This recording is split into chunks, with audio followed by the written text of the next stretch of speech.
Ayun, mabuhay umpalayaw po. Welcome to Davao Crocodile Park and Zoo, working with nature for a better future. My name is Kuya Jeffrey, and I am your animal. Tawa si Ma'am. Habang may kamukha ko dyan sa labas, Ma'am. Once again po, my name is Kuya Jeffrey, and this is your Keeper Talk. Now, I have some background information about Davao Crocodile Park and Zoo. Davao Crocodile Park and Zoo is a private rescue center for endangered and wild animals. And we have been preserving these animals since 2005.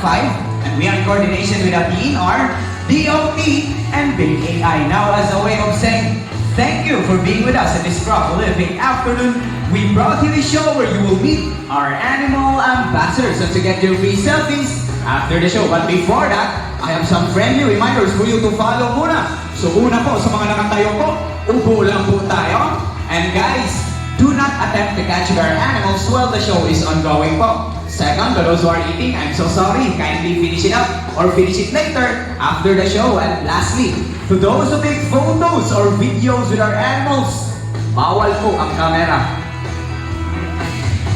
Charot lang guys, pwede po ang camera. However, kindly disable ang po sa flash, okay? Because our animals here is light sensitive. So, double check lang po natin ang ating mga cameras, okay? Now, the reason why we call them animals, second is the freshwater crocodile or the Crocodylus mendorensis. At okay, mukhang ready na po ang ating first animal ambassador. The question is, are you ready to meet your first animal ambassadors? Yes! Yes, okay. Sa right side ko may energy, sa left side, asan yung energy nyo, folks? Napagod kayo kakahikot sa park, okay? I need your energy, guys. One more. Are you ready to meet your first animal ambassadors? Yeah! Now let's meet our first animal ambassador na si Lakas, ang ating white-bellied sea eagle.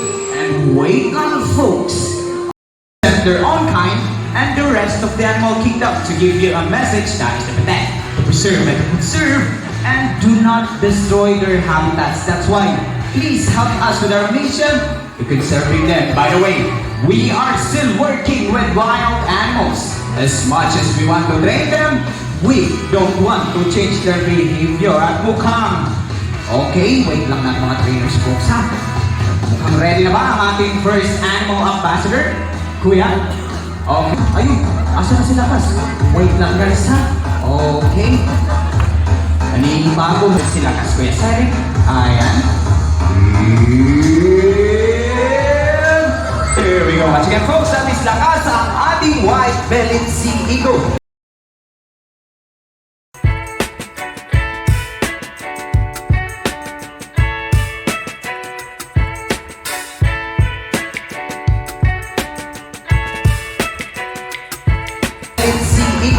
With a scientific name of Haliaetus leucogaster. Leuco meaning white and gaster meaning belly. That's why they call them white-bellied sea eagle. Now, white-bellied sea eagle are commonly found in coastal areas of Australia, India, and Philippines. Now, white-bellied sea eagle are the second largest eagle here in the Philippines. Their wingspan can reach up to 2.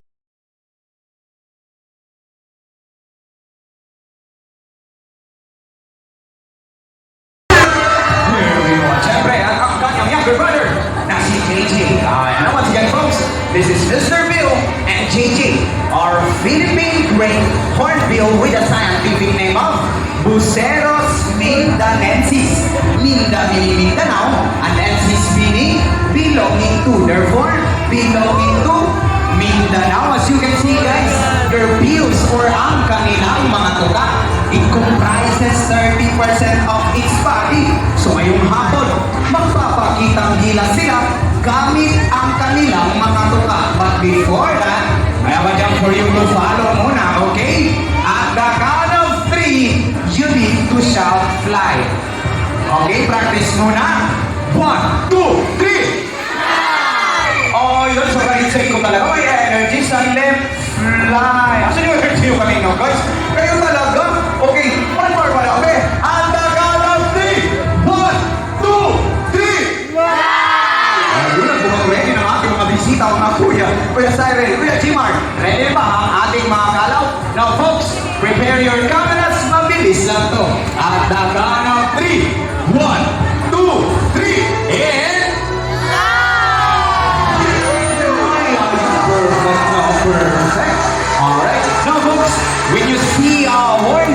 doing that in a while. You are so very lucky because they're actually in mating season. So nagliligaw po ang lalaking kalaw na gumagawa niyan. Mas maraming insekto na nag-catch ni lalaking kalaw ay mas mataas ang chance na sasagutin ni ate girl ng kalaw. Did you know that they call them a monogamous? Monogamous meaning, once they find a partner in the wild, they will stay with them forever. Once again, folks, that is Jack or brown mini kite. Now, brown mini kite is a bird of prey or raptor. Raptor came from Latin word rapier, meaning to seize or to drag away. As you notice po, mga kuya natin is wearing a protective gloves because all raptors have sharp and powerful talons. Now, raptors, guys, practice kleptoparasitism. Kleptoparasitism is stealing of food from the other animals. So, kumuha sila ng pagkain from the other animals po. Now, here in the Philippines, we have 51 species of raptors. But here in Davao Crocodile Park and Zoo, we have 4 species of raptors. Namely, the Brahmini kite, the white-bellied sea eagle, the Philippine surfing eagle, and the grass owl. And that's all for Jack and Lakas, folks. Palapagan po natin sila. At syempre, ang ating mga poking trainer na si Kuya Richie. At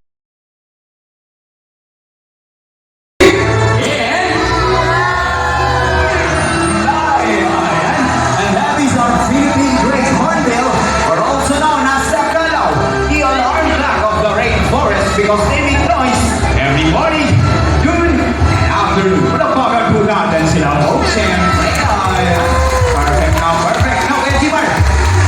Kakaiwan ka muna, Kuya Jimar, ha? Hindi pa tayo tapos.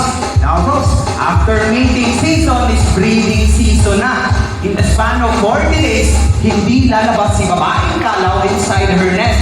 So, paano nga ba siya kakain? Siyempre, trabaho yan ang ating mga lalaking kalaw. At ngayong hapon, pipili tayo ng one adult guest, okay? Okay? Kuya Jimar, sinong pipiliin natin, Kuya Jimar? Sino gusto mag-volunteer? Siya magpapakain kay JJ.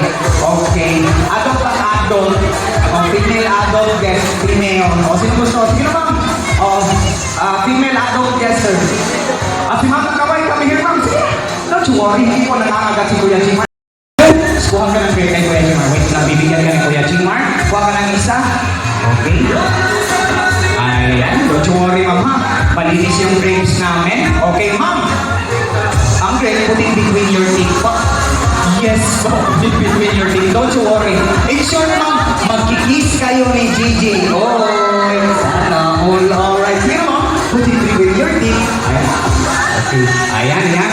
Huwag mo lang, iinit na nagkamahal. Relax ka lang, kung natatakot ka, pwede kang pumikit. Don't you worry, okay? Basta huwag kang matakot, pwede kang pumikit. Ayan, ganyan. Okay, are you ready, Ma'am? Okay, hanggang hindi pa ready si Ma'am. Naku, matagal tayo matapos dito.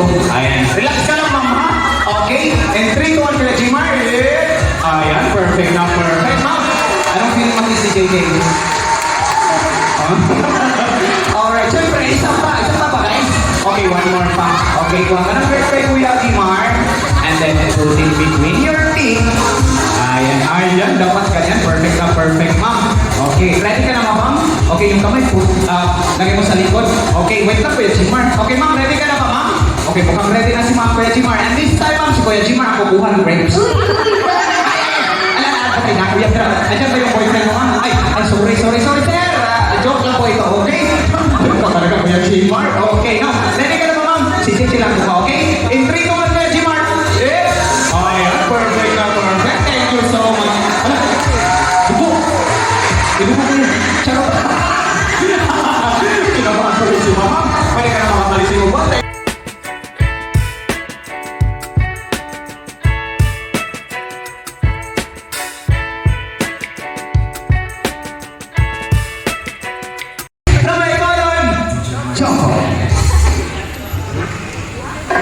There we go. That is Jumbo or umbrella crescent cockatoo with a scientific name of Kakatua albamini, older brother in Indonesia.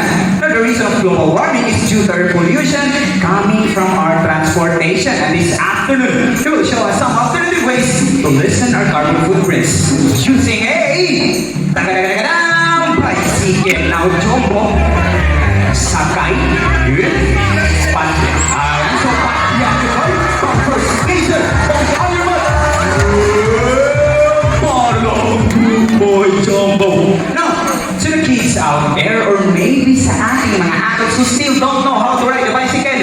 nothing to worry about to because tuturuan tayo ng Jumbo paano gumamit ng scooter.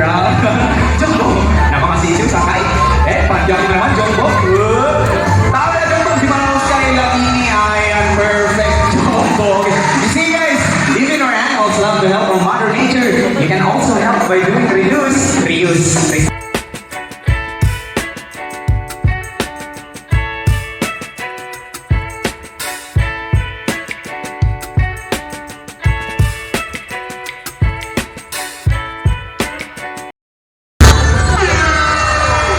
That is para our Luenmo Coffee, Kuya Jimar. Siyempre may malibreng pakain yan si Kuya Jimar sa ating mga kilos daw ate. Coffee to ba na don't you worry. Ayan. There we go. Perfect. Ayan na mga kilos.